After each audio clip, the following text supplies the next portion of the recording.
पटना के गांधी मैदान में कल बीपीएससी उम्मीदवारों पर लाठीचार्ज के खिलाफ आज लेफ्ट ने बिहार बंद की कॉल दी है। लेफ्ट स्टूडेंट तंजीम AISARYA सड़क पर उतर आई है। संगठन ने बिहार में कई मुकामात पर एहतजाजी मुजाहरा किया, जिसका मिला जुला असर देखा जा रहा है। समस्तीपुर में इस तंजीम के कारकुनान ने दरभंगा पटना कौमी शाहराह को जाम कर दिया और सरकार के खिलाफ जमकर नारेबाजी की। दरभंगा रेलवे स्टेशन पर मुजाहिरीन ने बिहार संपर्क क्रांति ट्रेन को रोका। मुजाहरे के दौरान ट्रेन के इंजन पर चढ़कर सरकार के खिलाफ नारेबाजी की गई।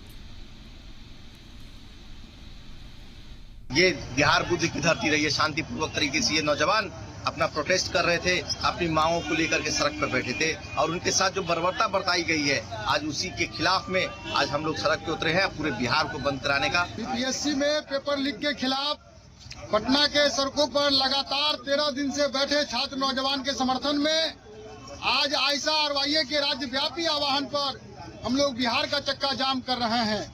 पटना के अंदर में जो वहाँ के जिलाधिकारी के द्वारा जो पटना के छात्रों पर बर्बरतापूर्ण लाठी चलाया गया है, वाटर कैनन का इस्तेमाल किया गया है, वैसे अधिकारी पर तत्काल कार्रवाई हो।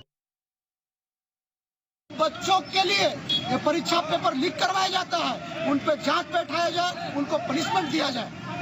हम मांग करते हैं कि ये परीक्षा को रद्द किया जाए। तो उसकी न्यायिक जांच की मांग करते हैं और ये डिमांड करते हैं कि उनको 5 करोड़ रुपया मुआवजा दिया जाए और इनकी संस्थानिक हत्या की गई है।